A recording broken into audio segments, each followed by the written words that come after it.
గుర్తుండిపోయిందనమాట. ఆ మాట ఏంటంటే, ప్రతిరోజు ఉదయించే సూర్యుడు, ప్రతిరోజు మనం తాగే మొదటి కప్పు కాఫీ, ఇష్టమైన భార్య ప్రతిరోజు కొత్తగానే ఉంటుందంట.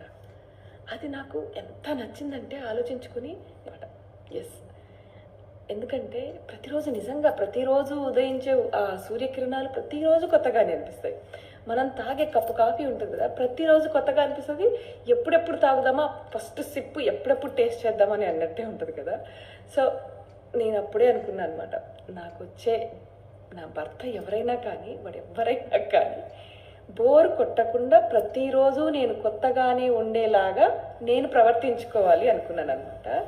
సో అదేంటంటే లెట్సే ఇప్పుడు వాళ్ళు ఆఫీస్కి వెళ్ళుంటారు, ఎప్పుడెప్పుడు ఇంటికి రావాలా, ఎప్పుడెప్పుడు తన మొహం చూడాలా, తన మొహంలో చిరునవ్వు చూడాలా, అది చెప్పే కబుర్లు వినాలా, అది చేసే టీ తాగుదామా, అది చేసే వంట తిందామా, దాంతో కాసేపు వాకింగ్కి వెళ్దామా, కబుర్లు చెప్దామా అనేటువంటి ఎంతూజాజం ఎదుటి వాళ్ళకు అది రావాలి అంటే మన బిహేవియర్లో కూడా ఉంటుంది కదా.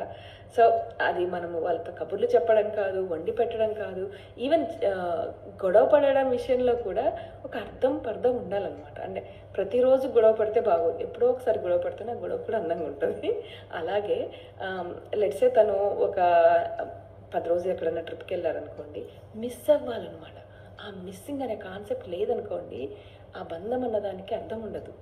సో అలా ఉండగలగాలి అంటే మనం చేయాల్సింది ఏమీ లేదు.